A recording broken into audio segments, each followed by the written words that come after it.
Fasten your seatbelt.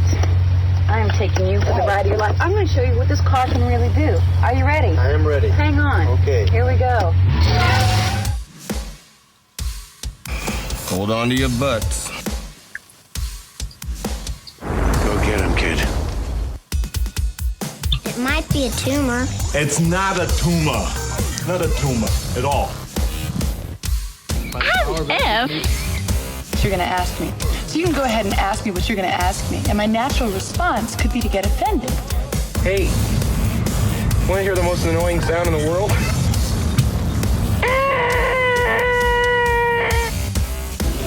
Yeah, well, you know, that's just like your opinion, man. All right. You're listening to the 30-something movie podcast. One movie each week. 30 years in the making.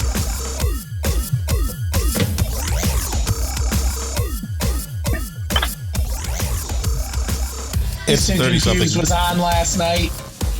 We watched a good chunk of it. What was on last night? Dazed and Confused. Nice. Yeah. Well, it is the 30. I don't know if we're dazed and confused. We might be dazed and confused. All right. All right. It is the 30-something movie podcast. Whether we are dazed and confused, we're here. We're here to talk movies. We are here for all of your movie desires and needs. We're here to take some phone calls tonight.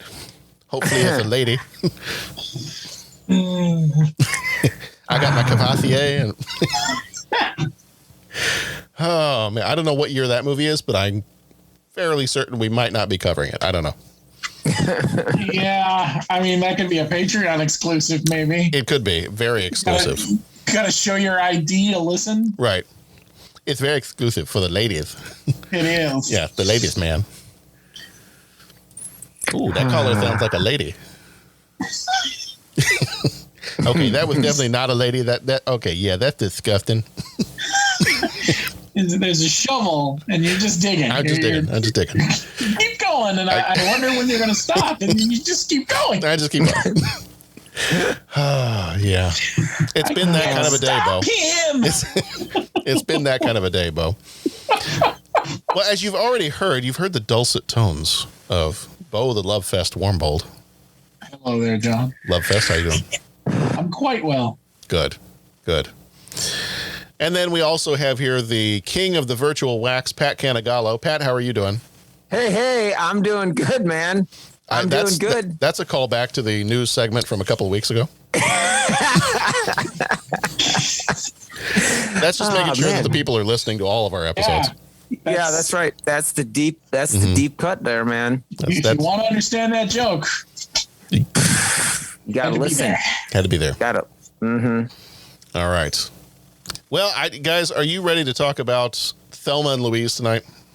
Thelma and Louise. Thelma and Louise, which I'm going to say, let's jump right ahead quickly to a spoiler alert, because I'm going to jump all the way to the end of the movie. Wouldn't it have been even more awesome if when they drove that car off the cliff, it would have pulled a Repo Man and just kept going? Yes. I think so. I mean, that's kind of amazing. That would have been, I'm sure that's the director's cut. Mm-hmm. At least that's what I'm going to tell myself. There is a cut of the movie. I don't know if it ever got printed, but there is a version of the ending where you see the car finish leap. Oh, really? Okay. Wait, finish like explode or? They didn't get into the details. Oh. Okay, I was like, for a minute, like I'm like, do you mean finish like they landed on the other side of the ravine and drove off? No, let me see if I can find the entry, but more there's a version where the car crashes. It's more definitive that they died. Yeah. It was felt it was a little too I mean, I would feel like it's pretty definitive that they died anyway, but right. Metaphorically, maybe they lived on. Let's see if I can find it real quick. Well, while you're looking for that, let me go ahead and do our typical intro stuff here. We've already spoiled, so I feel like I can skip that one for now because, it's already been done. This is the first episode, and I'm very excited to announce this. This is the first episode since this has happened that we are now recording. The 30-something movie podcast is now part of the Scene Stealers podcast network. Oh, wow. So we are very excited about that. This episode is sponsored by Scene Stealers International Convention Agent, who have a top-class roster of movie and TV stars ready to be booked now for your Comic-Con or event. For more information, check out www.scenestealersglobal.com. No kidding. Is this the first official episode that we'll publish under our new...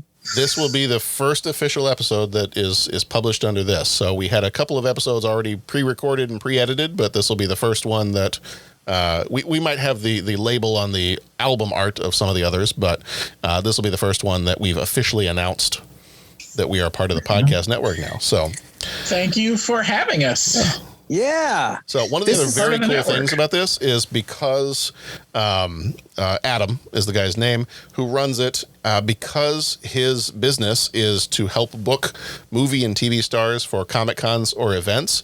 That also means that there is the potential that we would have, even more access to be able to get some of these people on the show. So he's got some folks. I know he's got one of the actors in particular is from The Sandlot. So, when it gets time for that movie, we might be able to get him on to our episode.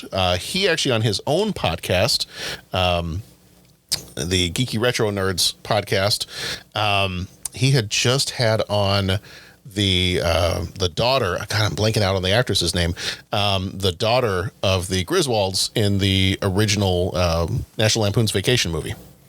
Oh, Dana Barrett. Cool. Yes. Dana Barrett is her name because the Dana Barrett in Ghostbusters was named after her. Yep. Yeah. Mm-hmm. Oh, cool. So she was actually just on his episode. He had one of the writers on from Cobra Kai on his podcast. Cool. And so, I mean, that'll be something very cool. In fact, he mentioned to me, he's like, oh man, if we had gotten this thing going for you sooner, he's like, I have, one of the people I work with was one of the actors from Don't Tell Mom the Babysitter's Dead. Oh, wow. I was like, well, that would have been cool. So I am humbled to be part of this illustrious undertaking. It's very, very cool. Very, very cool. Yeah. Right on. I don't know what to say other than, cool. This is awesome. So very excited to be a part of that. And you can find, if you want to go find the link to scenestealersglobal.com, if you want to go find that on our website, you can also find, I've posted up a page that has some of the other shows that are part of this network as well. So you can find those shows also. You can get there by going to our website, 30podcast.com, 30 and the word podcast.com. You can also rate our show, leave a voicemail. You can become a co-executive producer via Patreon, all those different things. Patreon, if you do that, you also get access to some exclusive episodes that we put out every month. And if Pat's background here on Zoom is an indication that sometime within the next 2 years, we're going to be talking about Enter the Dragon. Oh, wow. There we go. All right. Well, I was able to find that entry. I was going to ask you. Ridley Scott filmed a longer ending found on the special edition DVD in which the car is seen plunging into the canyon with a melancholy B. King song playing in the background. He opted for the more upbeat ending with the car frozen in descent and Hans Zimmer's score. Okay. I knew I'd read it somewhere. And because it's Ridley Scott, there was a third ending that was filmed that shows aliens bursting out of their chests just as the car is in mid-flight. And because his brother was hanging out on set, an F-14 does a flyover. Why not? Yep. Yeah. I do. It's funny. When I realized this was a Ridley Scott, I was honestly surprised. I was just not what I think of when I picture Ridley Scott. That's all. Yeah. Well, it was the scene where you see the origami sitting on the dash of the car, and then you just kind of wonder, are they replicants too? Are they dreaming? Is this all? I'm still. If it was the Repo Man car, like if they just sailed away. Are we all dreaming, John? Do we dream of electric sheep? Oh. Or are we all just dust in the wind? Oh, it could be. Dude. What are your earliest memories of your mother?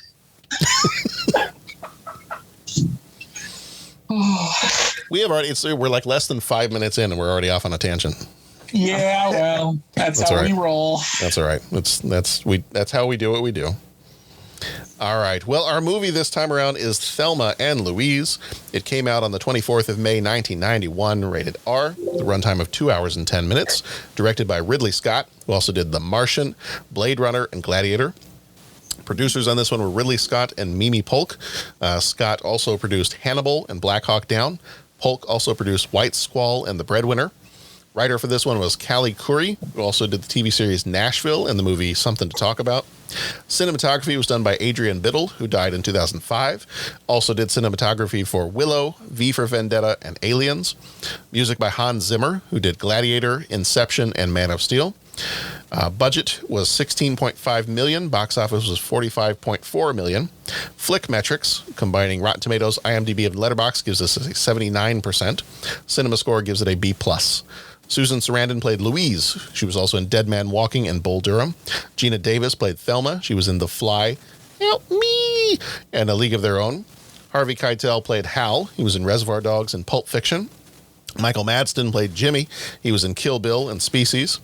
Christopher McDonald played Daryl. He was in Quiz Show and Happy Gilmore. Stephen Tobolowsky played Max. He was in Groundhog Day and Single White Female. Brad Pitt played J.D. He was in Mr. and Mrs. Smith and 12 Monkeys. Timothy Carhart played Harlan. He was in Yellowstone, the TV series, and Hunt for Red October.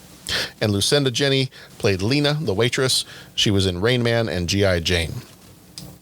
The meek housewife Thelma joins her friend Louise, an independent waitress, on a short fishing trip. However, their trip becomes a flight from the law when Louise shoots and kills a man who tries to rape Thelma at a bar. Louise decides to flee to Mexico, and Thelma joins her.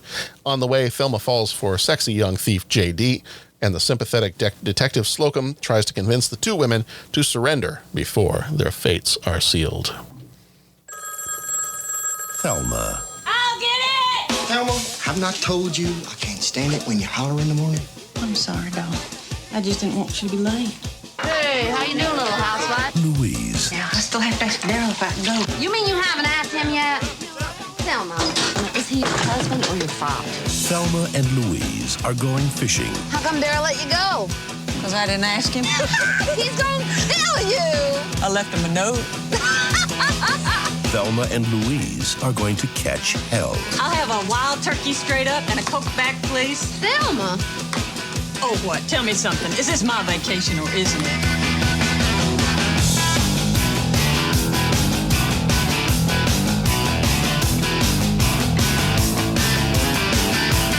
Did you see his butt? Thelma, have you lost your mind? I'm investigator Hal Slocum, Arkansas State Police. You get your butt back here, Thelma, now. As you know, we've tapped your phone. What? Maybe you got a few too many parking tickets? Thelma, what happened?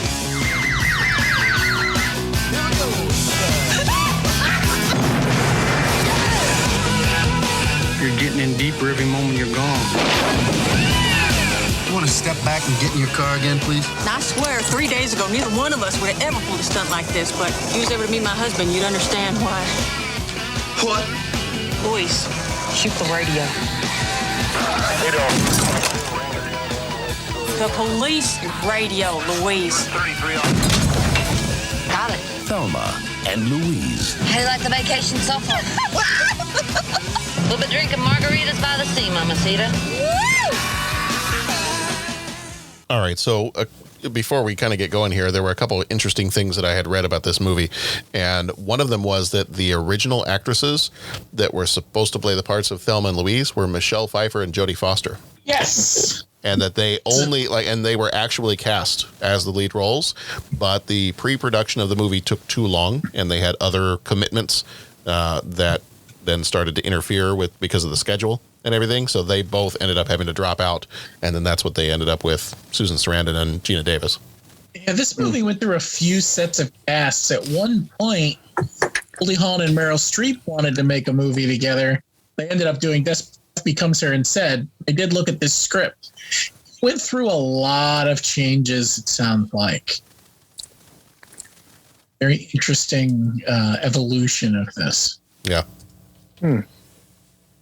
So our typical first question is one word or phrase. How did this movie make you feel? What's a word for like captivated? Oh, okay. I was captivated by the story. I'll answer the question and nothing else. Yes, captivated. Your word and my word are very similar. My word is hooked. Okay. Oh. Yep. Entertained. Mm-hmm. Now I will kind of follow my hooked statement up with, this is the first time I have seen this movie from beginning to end. So I know I had seen bits and pieces. I knew the premise of the movie, but this was the first time from beginning to end that I had seen this one. And, I don't know if I knew what to expect from it. Like, I almost thought that it was going to be, okay, I'm going to use this phrase, and I'm going to like hate myself for using this phrase. I kind of thought it was going to be a chick flick. And just like a buddy travel movie with a little bit of, crazy crime built in. And actually there was more. And I think that maybe I also thought that there was going to be, not that it was a comedy movie, but that maybe there was going to be a little bit more of a comedy leaning to some parts of it. And it ended up being a much more serious movie than I thought it was going to be. Having not seen it before and only having seen bits and pieces and knowing it just from pop culture references, because obviously the most famous scene in the entire movie is the end. Right. And so that was kind of my understanding of this movie up until having watched it. But having watched it, I'm like, I was not disappointed that the movie was different than what I thought it was going to be. Like, I was actually pleased. Like, I think it was a much better movie. I was pretty certain I was going to enjoy this movie, but I really liked this movie. Like, I thought it was really well done. What about you guys? Is this the first time you'd seen it, or? Yeah, first time I'd seen it all the way through, for sure. Okay. I think I'd caught bits and pieces over the years, but nowhere near enough to appreciate it. Yeah, I remember when it entered pop culture. I mean, I remember when the movie came out. I remember, as a kid, I was old enough to like process, okay. And I knew kind of what it was about from people telling me. It's funny because I think when I had the opportunity to see it a few years later, I was old enough or, in college or whatever, that I could go and like just check it out. I saw, like you said, the bits and pieces of it and just realized that, wow, this is a lot more serious than kind of I'm in the mood for, let's throw Independence Day on. Like that's kind of what my mindset was. So I never really remember checking it out, all the way through. And so this was the first time that I saw it all the way through. And it's funny, John, I think, someone could be forgiven for thinking it was going to be comedic. I mean, just listen to that trailer. I mean, honestly, that trailer sold a different kind of movie than what I just watched a couple days ago. Or actually I watched it last night. I just into this morning. So that I just less than 24 hours ago watched this movie. And, it's, it was not what they painted in that trailer. And it's funny because I'm just going to make a bold statement here, and it's not my place to say, but I think I would have preferred the original, or not original, but the alternate ending. I think so too. I think. I go ahead, wondered please. if that was a product of. I wonder if that's a product of our time, though. I'll dig into that a little more in a little bit, but I wonder if it's a product of now. You say you want to dig into it a little bit, or do you want to expound on? I didn't want to cut you off. I just wanted to throw that out there. So no. Go ahead, please. I just wonder if we're more accepting of darker endings maybe now than we used to be, because we've seen more of them in movie and television. I think 30 years ago there was still a stigma of, are we really going to kill these two women on camera? Like, I think there was still a lot of that 30 years ago. I think, reading some of the stuff on IMDb, they talk about how the producers in the movie studio were pushing for an even happier ending than they got. they eventually gave in, but those are the words that are used whenever it's talked about. Gave in, like they didn't want this. So I wonder if part of us thinking, oh man, that ending would have been better. Yeah. Because we are more used to gritty, darker things in modern cinema. Yeah. Well, yeah. And the ending would have fit better, you know? The would have been the car driving off the cliff and fade to white.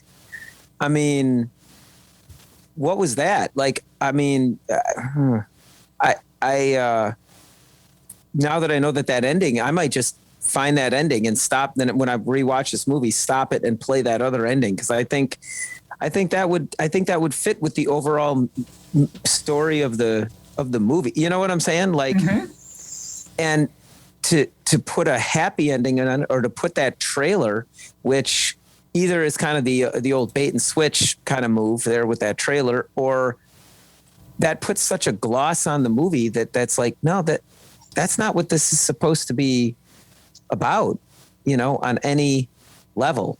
Yeah. So anyways, like I said, I really liked the movie, and I think I know I would have liked to seen that other ending, because I think that's a more fitting ending, you know? I mean, if we're going 80s action, then fade to white and do that where they're cheering as they go down. But I mean, like I said, I grew up watching Butch Cassidy and the Sundance Kid, and I have seen Easy Rider, so I kind of know how the anti-hero heroes are supposed to, do you know what I'm saying? Like, that's the vein I'm in. And so like, then when you give me this, it's sort of like you're trying to kind of put a different kind of spin than what my mind, this is how the movie should end. And like you said, is it now? And then the only thing I'm left with is it just now we're more tolerant of a gritty? See, and I don't know, are we more tolerant of a grittier ending, or are we more tolerant of a grittier ending with female leads? And it could be that. I hope it's not, but it certainly could be. I mean, because, 30 years ago, we, still, I mean, that was 30 years ago, I mean, just how you envisioned all those things. And I mean, even the idea of, I remember the debate at the time, like around, I might be way off on this, but in the military with like women in combat roles was not even so much could they handle the combat roles, but would the males around them be shocked with the idea, or would the country be shocked with, when the body bags come back with females in, do you know what I'm saying? And so I wonder if it was a little bit of that where, well, you just can't show that, which then is the whole joke, because you had that very disturbing rape scene. Right. And it was presenting a reality where, well, and that's not fair, because you wouldn't have seen what happened if, if Louise had just backed her away, not shot the guy, and gotten the police. But based on the story of what had happened to her previously, the guy's just going to get off. So, I mean, you've got that. I mean, that's the narrative that they're showing, which 30 years on, because that never happens. But I mean, that's the narrative that they're showing. But then it's like, oh, but we can't show the car hitting the bottom of the ravine, Right. So to bring it all back, yeah, that you bring up a really interesting point. Is it just the fact that, we can't see female characters get injured, or is it just we went through a phase where we couldn't tolerate gritty endings? Yeah. Could be a little bit of both. Which we're holding true to course. I just threw 600 gajillion words at it and said it in a much less eloquent way than you did with one simple sentence. But yeah, you bring up a really good point. So I did find an article a little while ago. There was a book called Off the Cliff: How the Making of Thelma Louise Drove Hollywood to the Edge. And the author's name is Becky Aikman. And there is a part in here where they talk a little bit about the ending, and the interviewer, the question the interviewer asks is, I don't read the ending as punishing two anti-heroes, but I could certainly see some people viewing it that way. Do you hear that sentiment? And the author says, oh, of course. A lot of people think it sends a terrible message for women that the only way you can win is to lose. Callie Curry, the writer, and Ridley Scott never intended the ending to be taken all that literally. They both saw it as a metaphorical choice for freedom, and Ridley doesn't show them in a pile at the bottom of the cliff. There's a majesty and a grandeur to the scene that, as Ridley put it, has them entering the realm of myth. And that's kind of a little bit of the way I took it. And this is probably the English teacher in me that occasionally looks for metaphor and symbolism and whatnot to the chagrin of others. But I think that kind of that fade to white at the end that you get there it's not a fade to black, it's a fade to white. So with that, I saw that and I was kind of like, oh, okay, that's an interesting choice. Like, we don't see them exploding, we don't see them dying. And of course, the assumption is they're dead. And I think if you ask Susan Sarandon, Geena Davis, Ridley Scott, I mean, of course they're going to say, yeah, they died. But I thought that was an interesting choice, and probably a pretty deliberate choice, that you didn't fade to black. And that's typically what you would do, at the end of a movie, you fade to black and then the credits come up. This time it's a fade to white. And so that I noticed that when I was watching it, I was like, that's actually kind of cool. Like, that's kind of it gives you a little bit of there's a little piece there. And I joke about it, being like the Repo Man thing where the car goes flying at the end and flies off into the sky, or Grease, whichever way you want to take that. I joke about that a little bit, but at the same time, that kind of resonated with me a little bit, was that, yes, in real life, are they going to drive off the cliff? Are they going to die a horrible death and explode and everything else? Sure. But if we want to, throw in a little bit of, I don't want to call it absurdity, but, oh God, what's the word I'm looking for? I'm blanking out on the word I'm looking for. But, just in the imagination, there could be a realm in which maybe they survive, or maybe I like that last, I want to go back to it real quick. The last sentence that the author of this book said, where'd it go? It was they entered the realm of myth. Yes, has them entering the realm of myth. I'm like, that's kind of cool. I kind of like that a little bit. So I'm kind of glad that for me, I was kind of glad that it ended that way, and I wouldn't have wanted to see any other kind of alternate ending where there was an actual explosion, or you see them crash, or whatever the case might be. In watching this movie, I kind of got I love watching Westerns. I love Westerns, and I kind of got that vibe from this movie. And I'm trying to think, and it's been a while since I've seen some of these, but I mean, I've referenced like Butch Cassidy and the Sundance Kid. And then what's the other one? And just spoilers for any Westerns. If you like Westerns and haven't seen every Western, so just turn off the podcast for a second. But what was it? Shane? Yeah.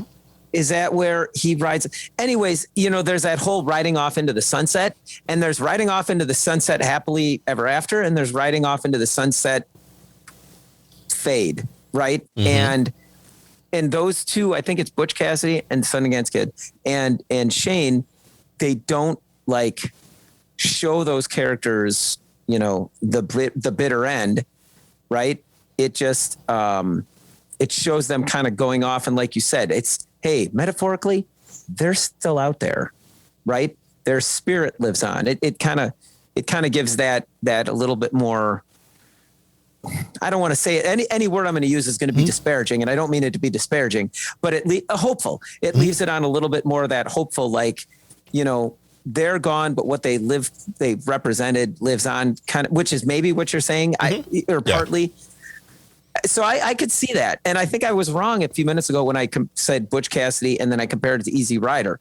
Easy Rider ends very differently than like Butch Cassidy, and this. And I think that's... Well, it's definitely got elements that are similar to those other movies. Yeah, but it's I picture that like you said, like you've got the Butch Cassidy, you've got them, charging, knowing that they're completely outnumbered. They charge, and that's the end of the movie. Mm-hmm. Yeah, very similar. The one thing I did read, and I'm glad that you brought up, the Westerns and everything else, is Ridley Scott. I did read he was influenced by there was a movie in 1973 called Badlands. Okay. And a lot of times it's considered to be like one of the top movies. It's like in the National Film Registry, one of those top movies you got to see before you die kind of a deal.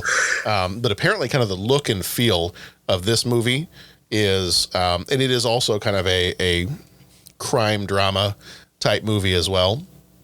But apparently he really brought in a lot of influence for this movie and kind of the look and feel of it from that one. Mm-hmm. Yeah. Interesting. Well, and I mean, it's like, it's what you want. And I don't, I guess, yeah, it's just, I guess it's just a preference thing. I mean, I get what you're saying, and I get, that what they're going for and trying to show. And it's nice to have the explanation of, no, this is kind of what we're saying. And that's fine. I'm fine with art having to be explained to me, like, I don't want to always be the lowest common denominator. I want a movie to educate me, so that's cool. But yeah, I could see what they did with the ending.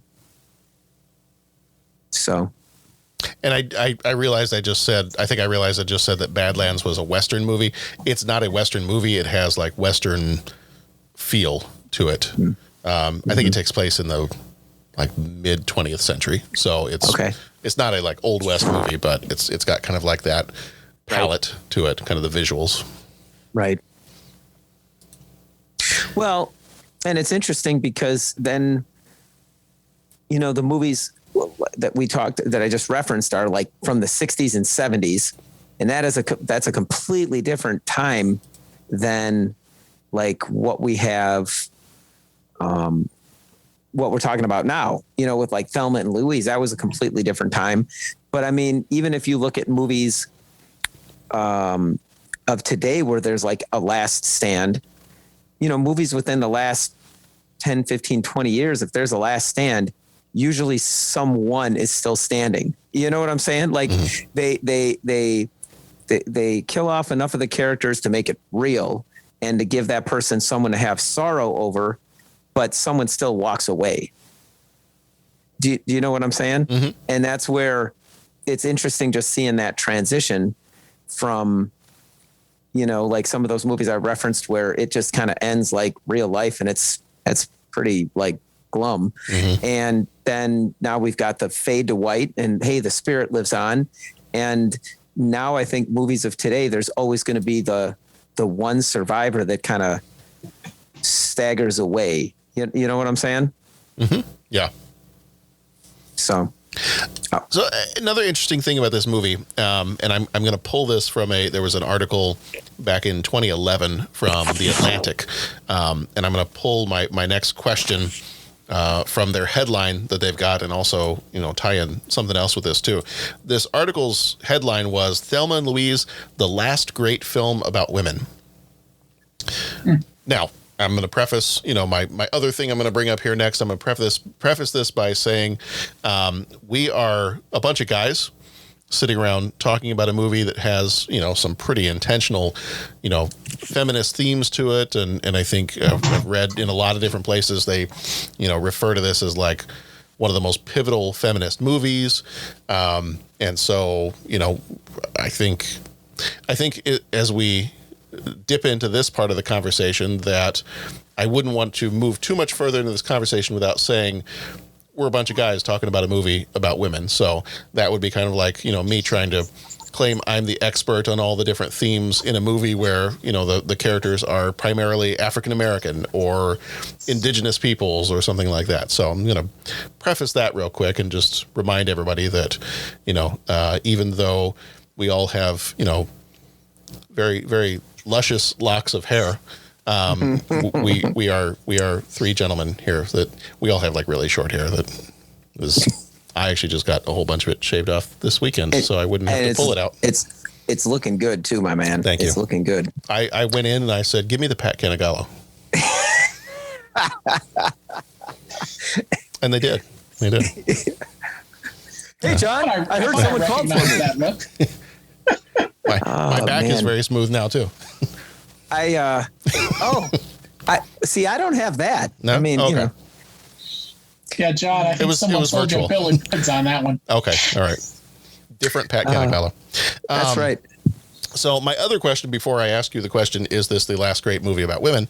My other question for you is, are you, I feel like we've talked about this before. Do you guys know the Bechtel test? I do. Okay. Pat, are you aware of the Bechtel test? I do not know the Bechdel test. Okay. So the Bechtel test, as best as I can describe it and as briefly as I can describe it, is, and I've gone to bechteltest.com, and it's really interesting when you start to look at movies, you know, based on these criteria. And the idea being is that it is really trying to, it's really trying to look at in what movies do we actually have female characters. And I think you can adapt this to, you know, other minority groups as well. But in what movies do you have female characters that are really represented in a meaningful and realistic way? And so the 3 rules of the Bechdel test, for anybody who's not sure what that is rule number 1: the movie has to have at least 2 named women in it, so they can't just be like nurse or waitress. They have to actually have names. Rule number 2, those 2 named women talk to each other. And rule number 3, what they talk about has to be something besides a man. So your Bechdel test rules: for a movie to pass the Bechdel test, it has to have at least 2 named women in it who talk to each other about something besides a man. And what's kind of, I don't even want to say funny, what's a little sad is sometimes I've looked through the list sometimes of what movies like pass and don't pass. And I'm looking at this and I'm going, wait a minute, I've seen that movie. Are you kidding me? No, that movie's got 2, well, no, hold on. Mm-hmm. No, it doesn't. Mm-hmm. Do they talk to each other? Yeah, they talk to each other. Oh, but they're talking about a guy. Okay. Yeah, so that's kind of the, I don't want to say funny. I want to say kind of the sad thing is you look at some of these and I think exactly what I just said. Oh, I've seen that movie. Of course it's got, there's a female, I mean, she's one of the major characters. What was one of them? Oh, Jumanji, The Next Level. I'm like, of course. Yeah, she, well, no. Huh. Okay, I guess not. Yeah, it was that. Yeah. So it's interesting. It's interesting. And I know that sometimes, you know, people can get, you know, frustrated by saying, well, you're just taking some of this stuff like too far. Like, really, does every movie have to have this? No, I don't think every movie has to have this, but what are you laughing at? I'm just laughing at quote unquote that guy. I'm sorry. I'm going to mute myself. Are you that guy? I am not that guy. That's what I figured. Unless we're talking about the same guy. I'm just laughing at that. God, does every movie need to have this? And then, you know, meanwhile, is there a specific guy I'm referencing? Did I step into a minefield? No, Oh, okay. I'm not. I'm just. What I'm laughing about is that there's the other side where, for how many years have like females had to watch movies where it's just like guys and all this and all that. And my daughter will pick up on that. My daughter, I mean, you know, it's the nature versus nurture thing. My daughter will be like, where's the girl? Or Dad, you just said, hey guys, what, you know, and she'll did you say it right? Pardon? What was that? No. Never mind. Oh, okay. What did I miss? No, I tried to make a Goonies reference, but I don't think it landed quite right. Well, it was probably my dense person. Anyways, no worries. And then all of a sudden, and that's why, you know, like when you think, you know, I remember people saying, oh, well, this movie is, you know, and I remember that this was like, you know, that the 2 female protagonists are such a big part of this movie, but it's like, I mean, and I might be getting myself in all sorts of trouble here, and that's fine, you know, whatever. I mean, but it's like, I want to look to the day where this movie can just be out and stand on its own. And it's a couple of gals that are taking the lead in this, or, you know, and not have it be a thing, or guys that be, they're just trying to play for or off and just. No, they're two compelling characters. And yeah, I really I was rooting for one of them. And the other one was like, oh my God, just stop. And then all of a sudden it flipped and they were 3-dimensional. And so that's why I laughed. And I'm sorry, I interrupted. I didn't mean to jump in there, but that's why I laughed when it's that guy like, oh, we're just taking this stuff too far because you got to have 2 female leads and all the guys are ridiculous. And it's like, yeah, because every other movie for the last 80 years has been the complete reverse. You show one, you flip the script once, and it's a thing. Right. And it's like, that's why I laugh. I'm sorry. And it'd be like if you made an all-female Ghostbusters movie. Yeah, I know. And it's funny because we were talking about like that. Or like an Ocean's 11, but with all women. Yeah. I mean, and I remember I was like, Tammy, she wanted to go see the Ghostbusters movie. And speaking of Liam or Chris Hemsworth, fantastic job in that movie in terms of his comedic chops, just as an aside. But look at this. Like, and I don't want to say, hey, I'm part of the problem, but what did I do? Like the all-female Ghost, and I'm talking about Chris Hemsworth. I mean, like, if there's any more, do you know what I'm saying? Like, I think we all just got to calm down. It's not a thing, And like Tammy, what did Tammy say? When she hears these things, like, it'll be like, oh, this person, the people giving it a hard time. And she goes, well, maybe it's not made for them. And it's like, yeah, there's a bunch of guys that are all threatened by this. Well, maybe the movie's not for them. Yeah. I mean, so anyways, that's why I laugh. So I'm sure everyone's going to want to like get angry. So please feel free to go after my Twitter account and send me Insta chats. Okay. Please feel free to film a tic-tac-toe video and send it to I don't care at idon'tcare.com. Well, no, it's been an interesting week for conversations like that, because there was also the thing that came out this week, the week prior to us doing this recording, and the first part had me a little dismayed because I've said many times before, I think Henry Cavill is a great Superman and I want to see him do more Superman movies, more standalone Superman movies. But then one of the words that came out this week was, nope, they're planning a different Superman movie. J.J. Abrams is going to at least produce it. I don't know if he's going to direct it, but he's at least going to produce it, and it's going to have a black Superman. And oh dear Lord. Oh gosh. You would have thought that, I don't even know what you would have thought about Twitter and some of the other spots out there, but people lost their minds. Like some of the stuff I was seeing, people are just losing. Well, that's not my Superman. No, that's Superman's not. They're just changing the history of the. Like, okay. First of all, let's. Friends, let's. Welcome to Superman School. Allow John to explain to you that throughout the course of the history of comic books and superheroes and even Superman himself, there have been several iterations of Superman in what we like to refer to as a multiverse.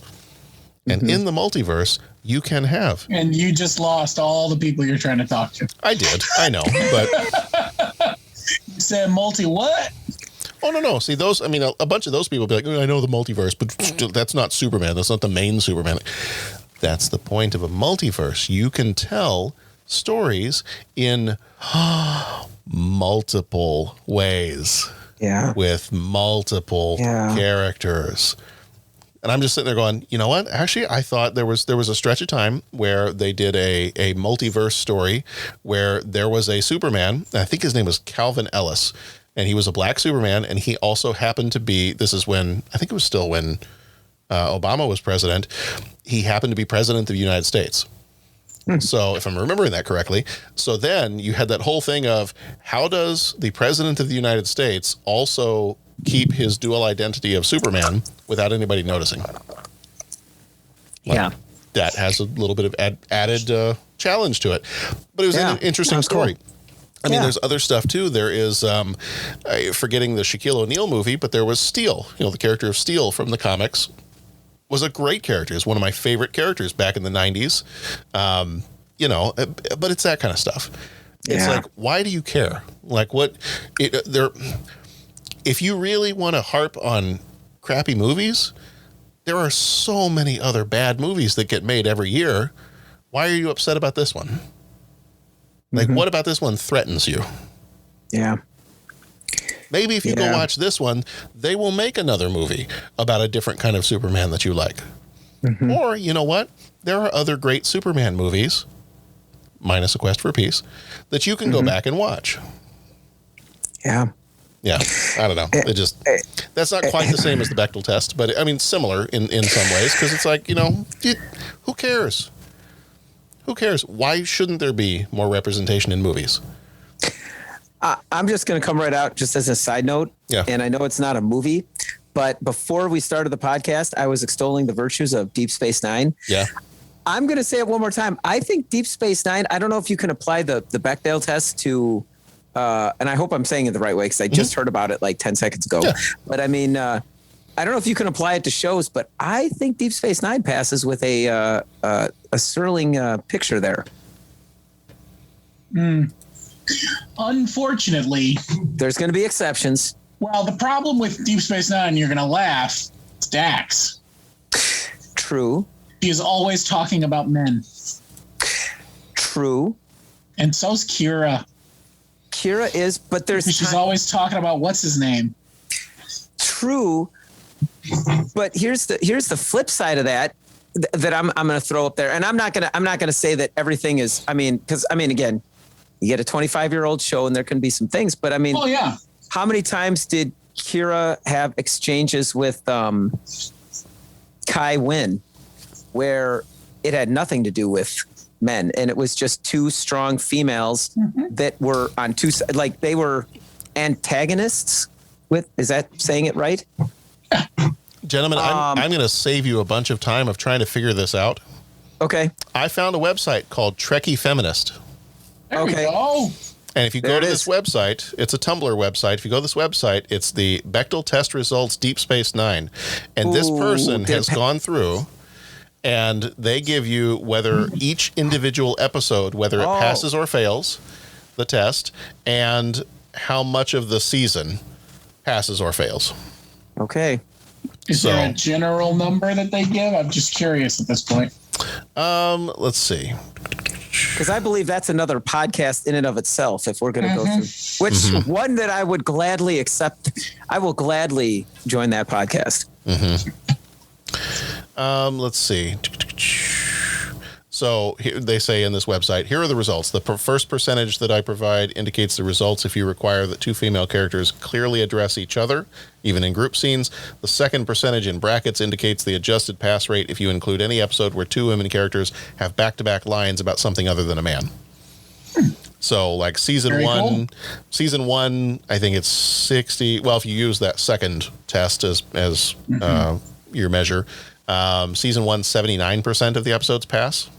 Wow, that's more than I would have thought. Season 2, 77%. And they go through, what's kind of nice is they go through, they give you the title of the episode, they give you whether it passes or fails, and they give you a quick note as to like, what was it that caused it to either pass or fail. Unfortunately, as the show goes on, the numbers get a little smaller. Okay. Yeah. And then you get back. Doesn't surprise me that much. It kind of dips into like the 40s and 50s for the last few episodes, for the last few seasons, and then season 7's like a 64%. So interesting. But yeah, no. So that kind of answers your question a little bit. Well, and here's the thing. Here's the thing that I'm going to say, and obviously, bringing it back to Thelma and Louise, and I mean, I'm not going to question the validity of a test that I didn't know about from 10 minutes ago, but. And obviously if we're talking about guys talking about girls or gals talking about guys, I mean, we're ignoring a whole group in there. Right. And I mean, and so I want to be conscious of that and realizing that, just in describing it in a binary sense, I know that I'm, do you know what I'm saying? Like I'm missing, and I'm going to walk in and say it in the wrong way. But I mean, we're missing a group of people out there that maybe don't quite look at it in those terms. And so apologies for that. But, I mean, a bunch of guys will get together and they'll talk about girls. Okay. Whether it's, married guys talking about their wives or high school guys talking about their girlfriends or whatever, And I remember at least there was a time where, like, you know, when females would do that, when gals would get together and talk about guys, then there'd be a stigma about them. Do you know what I'm saying? It was like, oh, if you're boy crazy, like, nope, that's you know, and there's all sorts of terms that we just automatically would apply to that person for talking about guys all the time.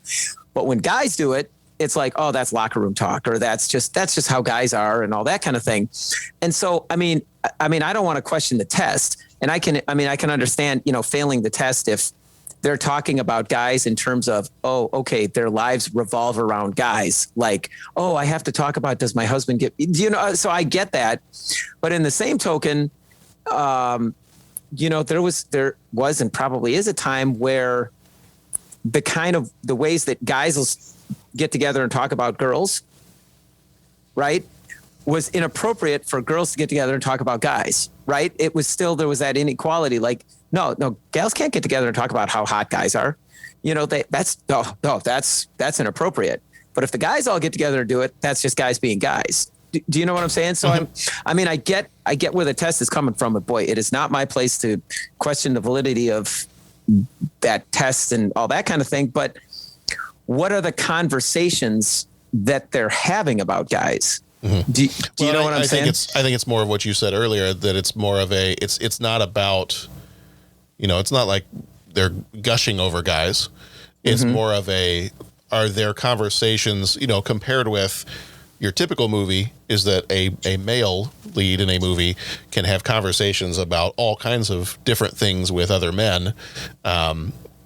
You know, do you get the same quality? Do you get the same caliber of conversations from women, or are they only ever responding to what men do or talking about one of the male characters? Or yeah, no, I get it. And like the Dax character, I think in so many ways that the Dax character was like, you know, you describe her as like, oh, a party girl or whatever. But then in the same token, if you saw those same attributes as being displayed by guys, then I don't think we'd be as questioning it. You know what I'm saying? Like, I think it'd be, oh, that's just what guys do. So I think that's a good point, is what are the conversations? Like Thelma, and I'll bring it back to the movie we're talking about.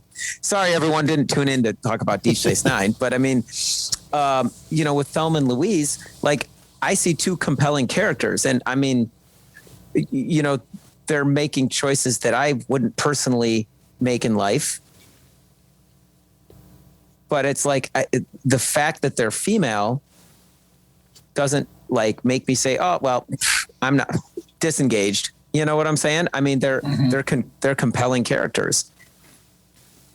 But in the same token, it's like anything, you got to be careful, because you can't just, if you were to write them without showing those consequences of, you know, there's going to be some slime ball at a bar that's going to try and rape you, or, you know, some guy driving a truck is going to make lewd comments, or, you know, the fear that, hey, we're not getting a fair trial. I'm not getting a fair trial. Sorry. And even if we did go report this guy to the police, like, he's going to get off, you know. That's a reality that, oh man, it might not be the same for everybody. You know, I mean, it's, I don't know what I'm saying with all that, but yeah. I know I enjoyed the movie. Do you feel like one of the criticisms that this movie got when it came out, you know, I think I didn't see this at the time when it came out, but I think some of the initial reactions to the movie were that, I don't want to say universally, but I think a lot of women audiences loved it. And I think some of the critics, if they liked its progressive take on women and women, you know, their friendships and struggle for, you know, more freedom or equality, I think some of what came out from several critics was the criticism that, well, this movie just hates men. It's a man-hating movie. I can already tell from your response. My next question was going to be, is this a man-hating movie? Oh, that's awesome. Yeah. That's like when I'm like to my kids, like, hey guys, you got to go clean your rooms. Okay. You got to stop yelling at me. No, children. I'm not yelling at you. I'm just, it's that tone of voice. You're yelling. No, I'm not yelling. I'm not yelling. I mean, it's just like, that right there. I have, if you think this is yelling, I have not yet begun to yell. Oh my gosh. It's the same thing as when Alanis Morissette released Jagged Little Pill. I remember, and again, it's hard for me to talk definitively about that because I was in the middle of high school and the only thing I listened to was like Miles Davis records from the 60s.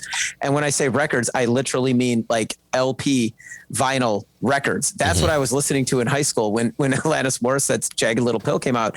But I remember when that came out, it was like, cool, rock, all right. But that's what, she's just angry and she hates men and kind of thing. And it's funny, I put it on the other day and I was listening to it. And I'm just like, well, first of all, this is a great album. And second of all, what was all the hubbub about? She's just like, what? It's just like, everything is a threat all of a sudden. So no, I will definitively say, in case my sarcasm isn't obvious enough, no, it doesn't hate men. It doesn't. Oh my goodness. Yeah. That's my reaction. If we're going to talk about Jagged Little Pill for a second, that was one of my favorite CDs that I had in high school. Great. And I was like, I love this album. And I don't think that crossed my mind once. I believe it's an anniversary year for that, isn't it? Is it really? Because it's been all over Sirius XM. Like, we've had evenings where they play the whole album from start to finish. It came out in 95. Okay, so is that 25 years then? No. Would it have been 25 years in 2020 then? Maybe that's what it was. Because it could have been before the new year because we were listening to it driving somewhere. And it was 25 years in 2020, yeah. Okay, that makes sense. Because we were listening to the radio driving somewhere, and Lord knows we haven't done that in a year. Driving or listening to the radio? It was somewhere relatively far away. Yeah. And we happened to dial into this channel that was playing Jagged Little Pill from start to finish. And we listened to the whole thing. It was fantastic. It's an unbelievably awesome album. I love that album. Oh my God. And I don't see that as being man-hating. Like, from what I recall, it's been a while since I've listened to it. From what I recall, go to the song "You Ought to Know," and that might be a little man-hating, but it kind of sounds like that man deserves to be hated. Yeah, well, that's the thing. And again, I want to be very clear. I'm just saying there were people within. I don't necessarily say they were friends or whatever, but I remember talking to people that had labeled the album as that. And I'm saying wrongfully labeled the album as that. I just want to be very clear with that. That's not my belief because, like I said, I love the album and I think it's great. But that was the piece of it, sort of like with this movie, just because you have, two strong female leads that are on the run, how is that man-hating? And why is that even a thing? So right. Am I being clear with that? Yeah. I can. Oh yeah.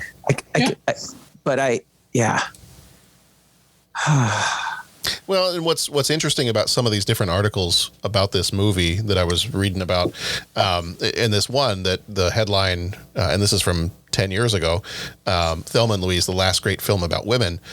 That article was interesting because they make a point of saying that they're really, while Thelma and Louise seems to be a very progressive, like ahead of its time kind of movie for that topic, there really hasn't been anything that compares to it since then. Like if you look at most movies that have come out since then, particularly if you want to narrow that down to like mainstream movies, what has there been since then that would be that impactful as a strong movie for women? It's like, I can't think of too many.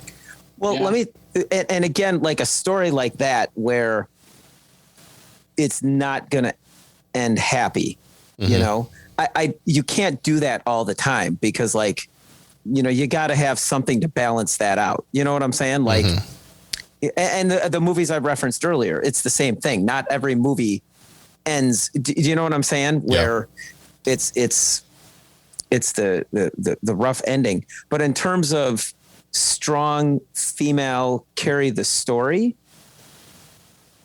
I mean, Wonder Woman came out in 2017, and we were talking about how when they first started making Wonder Woman or wanting to make Wonder Woman, they said, "Oh no, female protagonist can't carry the movie."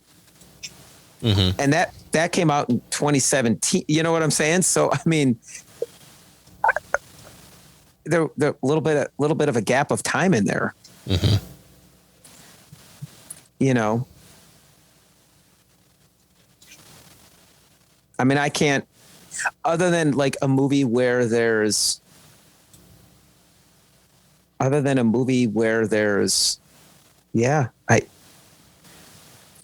the female character is equal to the male characters, right? But I mean, the whole joke was, when some of those early DC movies came out, like, when it was the Batman and the Superman, the beginning of Justice or whatever the thing was. I mean, I don't want to throw shade, so I'll put it in the positive. There was a lot of folks I know that talked about Wonder Woman's bit in that whole thing was like the one highlight, that they really thought, oh, that was something that they seized. Do you know what I'm saying? So, I mean, like all the signs were there, but she played what amounts to be a bit part in that movie, I don't know. Is there, you had the Charlie's Angel movies, but I think maybe some of those like Wonder Woman, Charlie's Angels, things like that, the characters, even though they may be strong female characters, I think that maybe part of the reason why those, and I don't know, I'm not even sure if I would discount them for these reasons, but again, that's why I preface this whole conversation with saying, we're three guys sitting around talking about this. I wonder if because of those, when you think of Charlie's Angels, there's immediately a thought of, their looks and how they're dressed and that kind of stuff. And well, I don't want to say that happens, that doesn't happen in movies with men. I think that if you want to say that something is a strong, female-led movie, a feminist movie, however you want to say that, I think that would be why some people might discount those. They might be like, okay, well, I don't see Wonder Woman as being a strong movie for women because there are so many times that the male characters are just staring at her. Isn't there even the one line in the movie where she's beating somebody up and one of the guys says something like, "I am both frightened and aroused at the same time." Like, I think that's one of the lines in the movie. And so that may be why if you then take that bent on it, it's like, okay, well, that does disqualify a whole bunch of movies. That's true. I mean, I like I said, I get it with the Charlie's Angels thing, because I think who I don't want to say who is it designed for, but again, I think that's where you need a female perspective. We got to ask our wives, or our daughters, or what, whatever. And just kind of listen to what they say. And I'll go in my own household. My wife is a huge Wonder Woman fan and was like, we're going to that movie and, and all that kind of thing. Charlie's Angels, I don't think that's even a blip kind of on the radar there. Yeah. And again, I mean, I totally get what you're saying, because that's where, you want to be careful. You don't want to be like, well, I'm making this movie for, women because there's a girl in it, I mean, it's like that kind of thing. And she's sort of like what we talked about with Necessary Roughness, the Kathy Ireland character, right? That, that was really cool. But then, okay, well, there was a shower scene. Okay, well, does that, I mean, who is this really for, kind of thing? But on the same token, it cuts both ways, because, okay, does that mean that you have to cast people in there that are like completely ugly for it to count. You know, I'll tell you, my wife's a pretty big fan of the Thor movies. I don't know if that's, you know, I mean, when I told her there was a Hulk Hogan movie, she's like, oh, great. I said, hey, Chris Hemsworth's playing it. And check out this picture of him lifting this like 600-pound object. She goes, well, we're going opening night.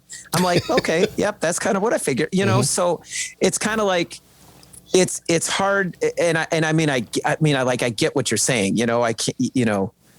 I always feel like it's less about the whole looks thing and more just about frustration of why does every woman in every movie have to have something to do with a man? Mm-hmm. And if they don't, it makes sense. They shouldn't. Mm-hmm. I don't think the looks is as big a deal as maybe it comes out in some writing. That being said, I think we can all agree that Hollywood is looks conscious, male or female. Right. I don't think this particular test about females has anything to do with looks. I think it's more about the content of the movie than it is the visual of it. I think it's a way to highlight the inequities. They're certainly there. And it depends on who's doing the writing of the movie too. Right. I mean, that's it. Because it immediately made me think of that line in As Good as It Gets. You know, you know which one I'm talking about. How do you write women? How do you write women so well? I think of a man and I take away reason and accountability. Yeah. Yeah. That's not going to play well. No. Right. Well, I'm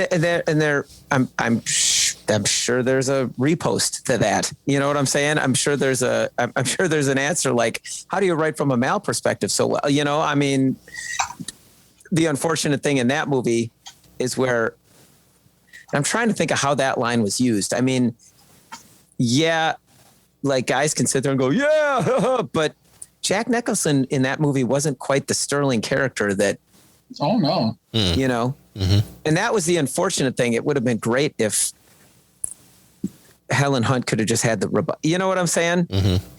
The rebuttal to that. Well, but let me turn it on its ear. And again, like, wasn't Thelma and Louise, their whole thing was a reaction to what that one guy did, right? Do you know what I'm saying? So again, I think to Bo's point, I think it's totally about the writing. I mean, there is going to be, unless you're going to write like an entire movie set, I'll say Wonder Woman on the Amazonian island where it's all women, right? Unless you're going to write that kind of thing, then there is going to be interactions between men and women. And I think it depends on how you write it and what you choose to highlight and all that kind of thing. Right.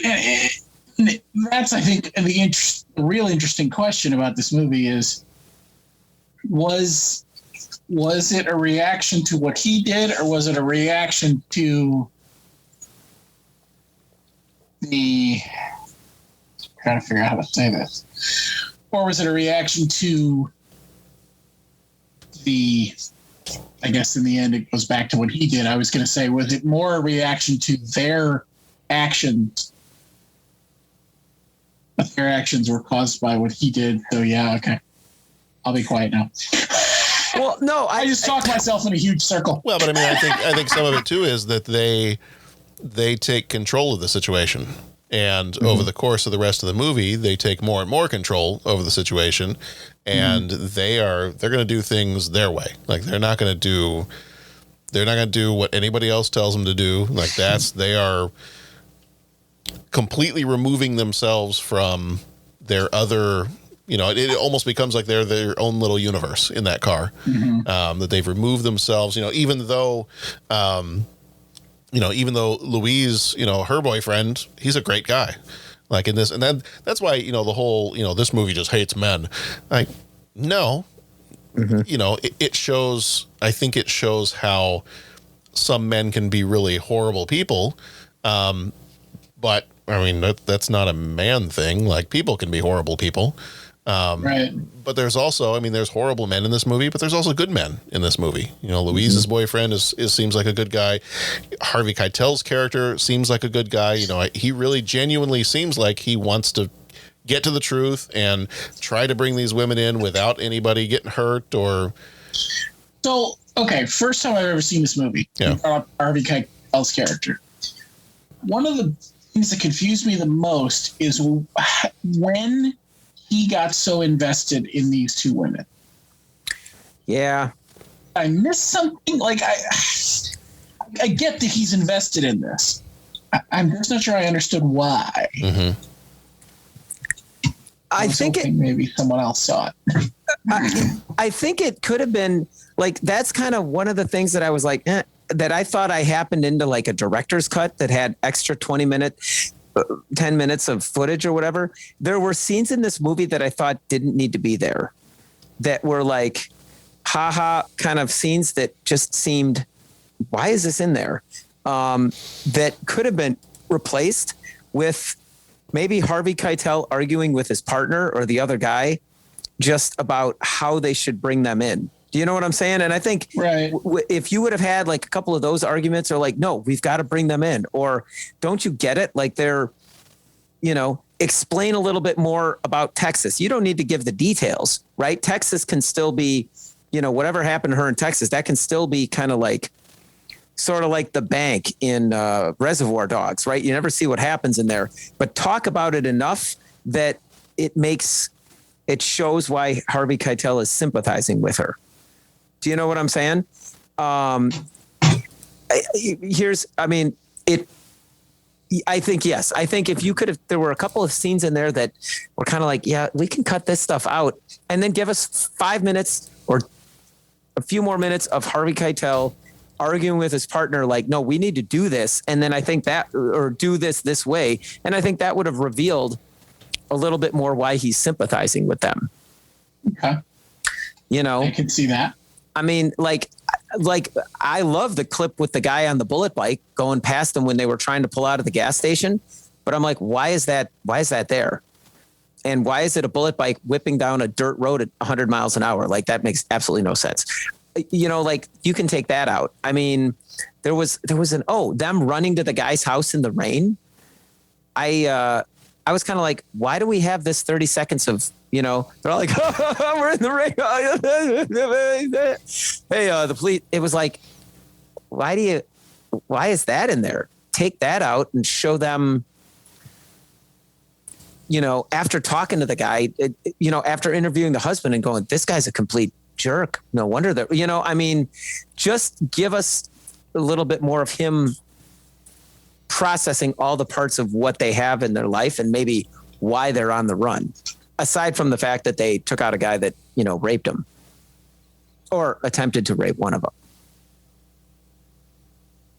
The whole scene with the guy riding the bicycle.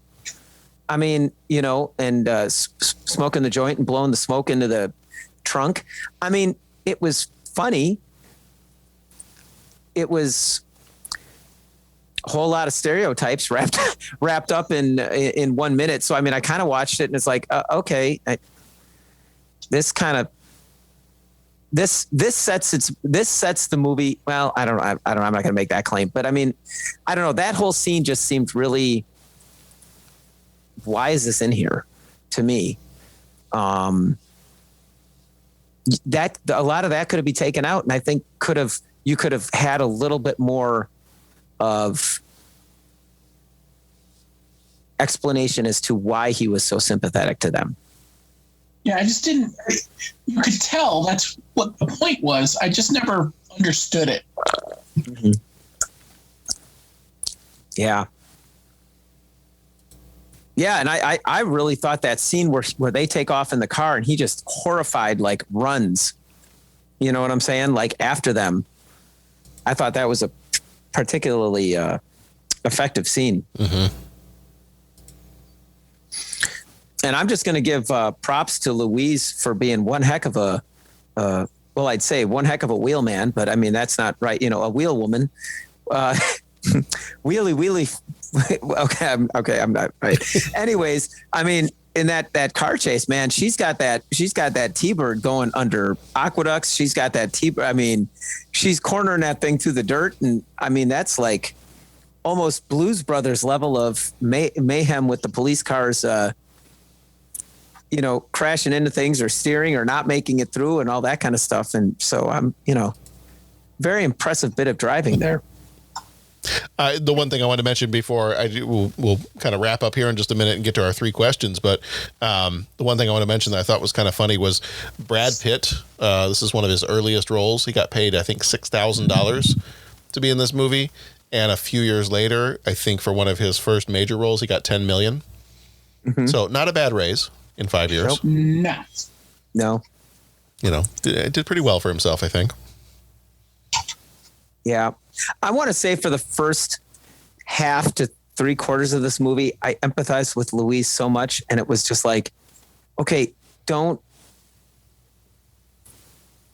put Thelma in charge of anything, please. Please. Yeah. Why? You knew in the back of your mind, you're like, wait a minute, did she leave him in the hotel room with the money? Yeah. Did she leave him in the hotel? And just like every single thing, it's just like, what? Mm-hmm. What? Oh, man. And then, but how cool was it that, like, I mean, then Thelma turned around and, was the one that kind of took charge when Louise broke down. Mm-hmm. Which I was trying to be skeptical and saying, okay, did that just come out of nowhere? And it was like, I don't think so. I mean, right. It seemed to track pretty well. Mm-hmm. Yeah, I thought so. So. All right. Okay. Do we have any final comments about Thelma and Louise? The last thing I'll say is I really enjoyed the movie. Like I thought I would like it, but like I was hooked the entire time. And just the look and feel of the movie. It was it had very much there's a style of short story that I always enjoyed reading. That's very much, it's got a very Southern voice to it. And there's a lot of different writers that, kind of have that particular voice, and just the look and feel of this movie, even beyond the story itself, just kind of the whole look and feel, the situations reminded me of, like a Flannery O'Connor or a Larry Brown or some of these other authors that I've read before. And so, even just if I just muted the sound and I was just looking at this movie, just really enjoyed the kind of the color palette, the tone of everything. And then it was, I almost hate to say it's a fun story, but it was. I mean, it was a fun story to watch. Really hard parts to watch and parts that are, absolutely terrible, but, just the characters were compelling. Pat, like you just said a minute ago, at no point in time did I dislike any of the Thelma or Louise characters. There were times I was like, oh no, Thelma, don't do that. Mm-hmm. Oh, Louise, don't let her do that. But then, each one, they took turns. Oh my God, this is about to happen. Stop her, please. Right. Yeah. Yeah. But then, like you said, they flip it later on, and then the other one takes care of the other. And, so it's, there was never a time in the movie that I didn't feel like these were well-rounded, well-written characters. Yeah. They were definitely 3-dimensional. Yeah. I liked some of the way they set the shots, and it would just they'd go to places where they were just like, it was just old people looking out into nothing, mm-hmm. right? Just kind of, it just kind of like just scenes. And it was, I'm just like, wow, that's cool. Mm-hmm. There was one scene that struck me as a little weird. They were in the diner right before they realized that the guy had stolen all the money. And they had Thelma came in and Louise, and they looked over Louise's shoulder, and it was like it was weird because the way they had the camera, it was almost like my Zoom background. It was like focused on Louise, but then there was this guy over her shoulder. And it was really kind of a weird, that was the only thing that kind of took me out of it a little bit, is it was like, well, how come this guy is in the shot? That didn't make much, there was only one thing that was kind of like, well, that's interesting. But, yeah, just all the shots, the way they framed them out, or they just, they took care to kind of make the shots almost like still photography, like those American Heartland kind of big photo books that you do coffee table books, you'd get some of those shots in there. So, All right. Are we ready for 3 questions? Yep. Yes. Let's do it. He asks each traveler 5 questions. 3 questions. 3 questions. It's impossible to answer. Impossible because you don't know the answer. Nobody could answer that question. I want to ask you a bunch of questions. And I want to have them answered immediately. What you just said is one of the most insanely idiotic things I have ever heard. At no point in your rambling, incoherent response were you even close to anything that could be considered a rational thought. Everyone in this room is now dumber for having listened to it. I award you no points, and may God have mercy on your soul. 3 questions. Question number 1. If you were going on a cross-country trip, what vehicle would you want to take? There's an RV. Something with a bathroom, something with a kitchen, something I could just pull off to the beautiful side of the road and sleep in, something comfortable. But if I pick an RV, I think I'd want someone else to drive it. Can I have a driver too? Sure, why not? Perfect. RV it is. Nice. There's only one answer for me. It'd be a motorcycle. I kind of figured. I was expecting. And it'd have to be like a real fast motorcycle. So when you get out into like some of these open roads, you can wail on it. So nice. Yeah. As I had said before, I've been watching a lot of King of the Hill lately, and there's an episode in which they talk to a marriage counselor about their plans that when Bobby leaves home someday, that they're going to get his and hers motorcycles, and they're just going to tour the United States. And so what they end up doing is they actually end up getting one motorcycle and sharing it, and they end up going to the motorcycle rally in Sturgis. Oh. And the whole episode, it's real funny. Like just all the ways they talk about motorcycles. I'm like, I've never owned a motorcycle, but I kind of feel like Pat would enjoy this episode. That'd be pretty cool, man. That'd be pretty cool. Yeah. Well, you can tell when we're recording this, it's like you can catch the first glimpses of spring. And I'm going to tell you, man, I mean, I'm not trying to tell you guys how to live your lives, but I'm just saying a good buddy of mine said you never see motorcycles parked out in front of the psychiatrist's office. So that's all I'm saying. He's right about that. It's true. Riding away from work on a motorcycle, things instantly get better. Riding to work on a motorcycle, it's real hard not to call in. I can see that. I might have to just do my self-check, have it on like, I'm sorry, guys, got a little tickle in the back of my throat. I'm going to have to call in today. Just going to keep riding right on by. Motorcycles. I think, and I think I've mentioned this before,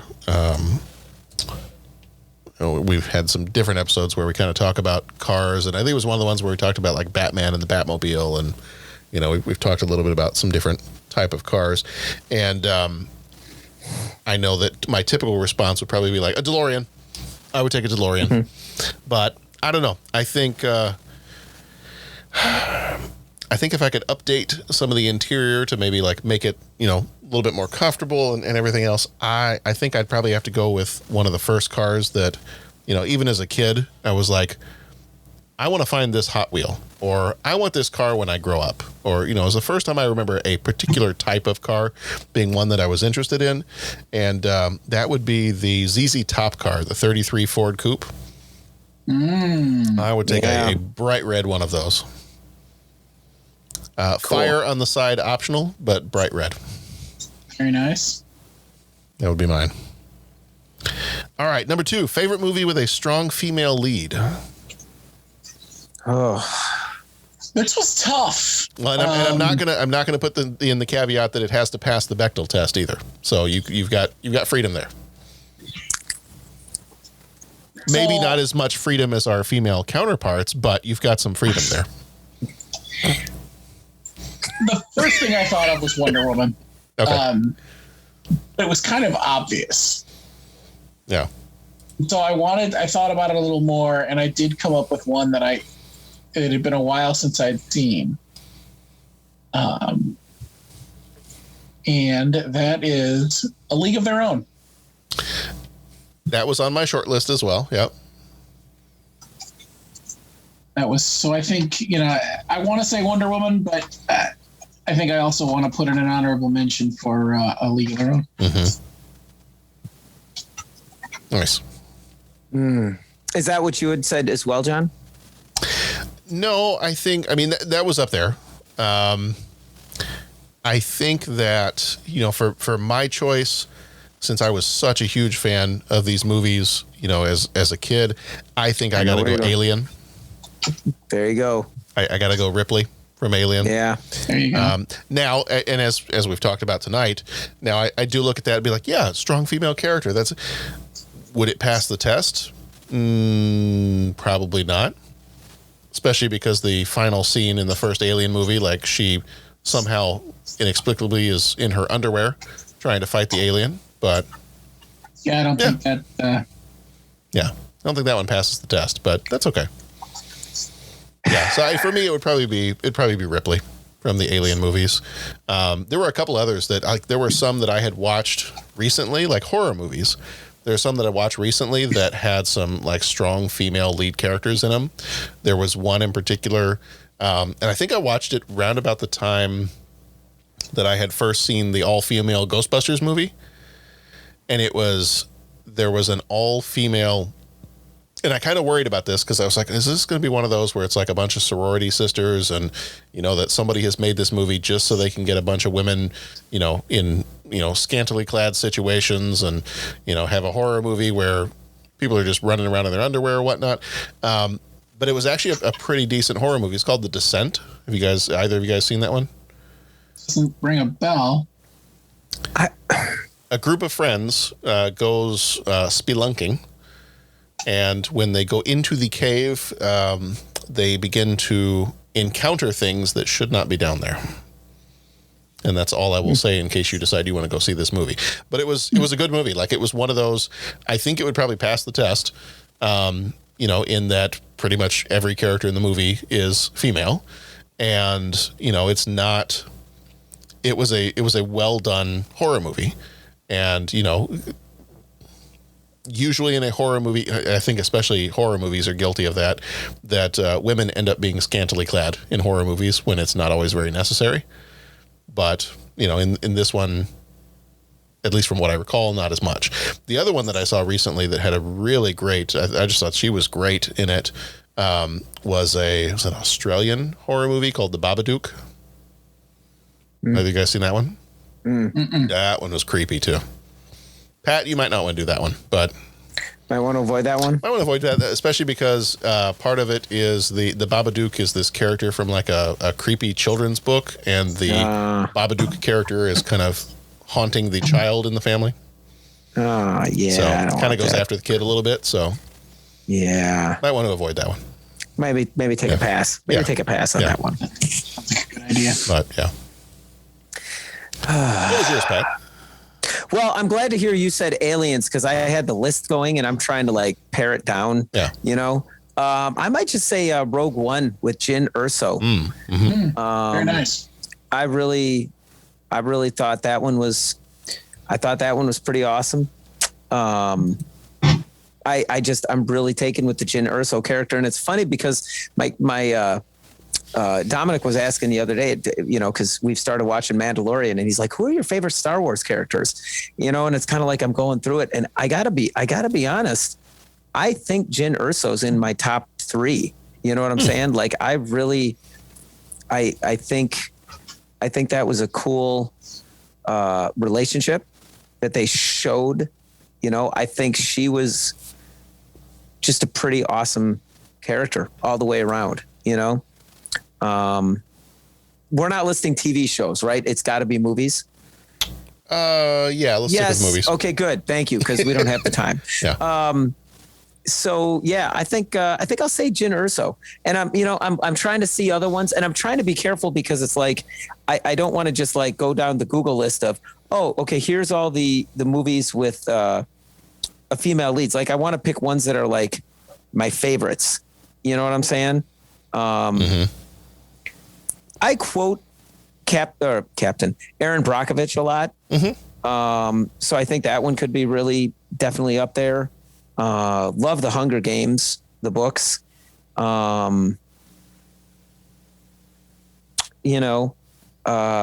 There's parts of like I like the movie Contact a whole lot. But again, then I'm just kind of going down to I'm trying to keep it. So I'd have to say Rogue One, unless there's like some other movie that just like pops into my mind that I totally forget about. Okay, so yeah, I should say The Matrix.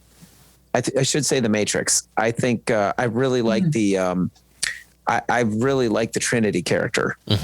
Yeah. In fact, I remember coming out of it and like, actually when I first saw that movie, because I saw that movie 19 times in the theater in the first 2 weeks that it was there. And I remember like when I walked out of that movie, my first reaction was, whoa. And then I literally walked out, paid my $5 and walked right back into another showing of it. But I remember his first reaction was, whoa. And his second reaction was, I know Kung Fu. Yeah. But okay. So spoilers for Matrix. I still don't, is it Jeff that hasn't seen it? You guys have seen Matrix, right? Oh yeah. Oh yeah. Okay, here's what I don't understand. Like, and I even asked this. Times. Yeah, I here's what I don't understand. That whole final thing where she like flies the helicopter and he jumps out and then like he grabs onto the rope. You know what I'm talking about? She like crashes the helicopter while jumping out of it and shoot and then it was like he is the one. And I was like, what did he really do? He didn't do anything. She did everything. She flew the helicopter. She swung out of the helicopter. She jumped out. She took the leap of faith. All he did was just hold on to the rope. So I have to say, I think Trinity from The Matrix is the one. Well, yeah, I yes. Oh, wait, are you quoting the movie? I thought you meant, is she the one that makes my little heart go pitter patter? Well, that too. Well, we knew that. That was obvious. Yeah, you know what? I got to be honest, guys. I'm gonna have to get two-way tie for Jyn Erso and Trinity, and I'm gonna have to watch The Matrix tonight. Yeah, because she rode the motorcycle too. It also doesn't hurt that Monica Bellucci is in The Matrix. No, that doesn't hurt too. Well, the sequels, not the first one, but no. Oh yeah, I might have to say Trinity because she's an awesome character.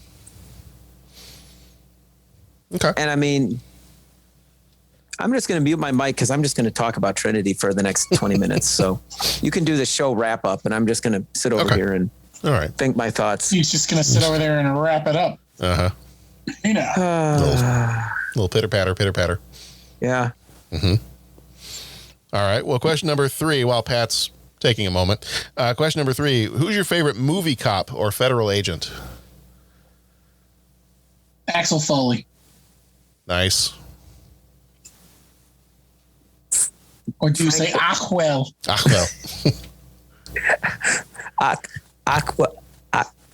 Mr. Foley.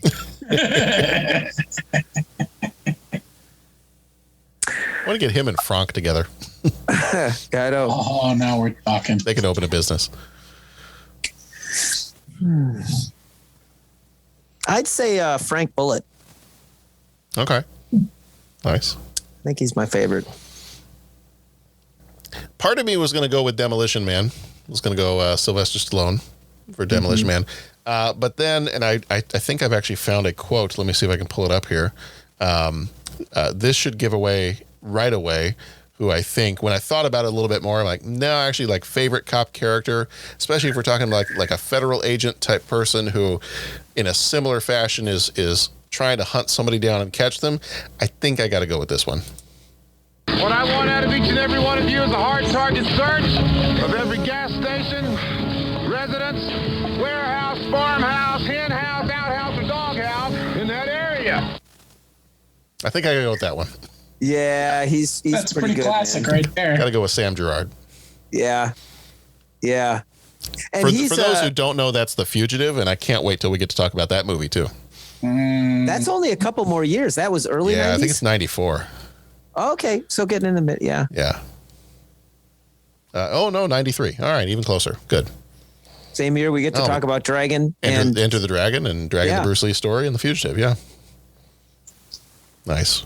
Now, that's a movie I saw over and over again. Not in the theater, but as soon as I discovered that movie, I think I might have watched that several times in a day. They were U.S. Marshals, right? Wasn't that what it was? Yeah. All right. Well, that's going to do it for 3 questions, and that's going to do it for this episode. So, Thelma and Louise, it was a great movie. Really enjoyed watching it. Glad I finally got to sit down and watch it from beginning to end. Just a great, great movie. So if you have not seen it, well, we've just spoiled the whole thing. But if you haven't seen it, go check it out. So very, very quickly, if you want to find out more about our show, head on over to 30podcast.com. We are at 30podcast on all the different social media spots. Again, don't forget to check out our sponsor and the rest of the shows in the Scene Stealers Retro Podcast Network by heading over to scenestealersglobal.com. Our next episodes coming up are Fried Green Tomatoes, Soap Dish, and then in April, we've got Doc Hollywood, The Hard Way. Our April Patreon movie is Raiders of the Lost Ark. And then we've got LA Story and Career Opportunities. And then we'll jump forward even a few more months here, just if you're wanting to get ahead on things. In May, we're going to be doing Boys in the Hood, Bugsy. Our Patreon episode is The French Connection, The Last Boy Scout, and Point Break. And then in June, we've got Ricochet, JFK. Our June Patreon is Guns of the Navarone from 1961. Yes. I'm Superfly TNT. Yes. And then we got Guns of the Navarone. That's such a great movie. I have not seen it, so I'm looking forward to it. You're not referencing it right now with the thing, but oh man. Yeah. No, I'm looking forward to it. I have not seen it, so I'm looking forward to it. And then after that, we got Naked Gun 2.5. We got Hot Shots, and we got Toy Soldiers. So lots and lots of good stuff coming up. I love it. I've been swimming in raw sewage. All right. Well, that is going to do it for this episode. So thank you, Bo. Thank you, Pat. Thank you, John. Thank you, John. Always fun to have you guys around. Always fun to talk some movies. And fun to be part of the new podcast network. Yeah. Yes. Very, very cool. I hope we don't mess it up. We're not going to mess it up. Okay, good. No, we're not going to mess it up. Unless way too confident about that. Well, I know. I got to find out what his favorite movie is. And then if you ever talk about it, I'm just going to edit it out of the episode. I love all movies. Peace. Everything is good. Everything is wonderful. Everything is good. Everything is awesome. Everything is awesome. Yeah, there you go. All right. All right, everybody. Be excellent to each other. Go watch some good movies, and we'll see you back here next time.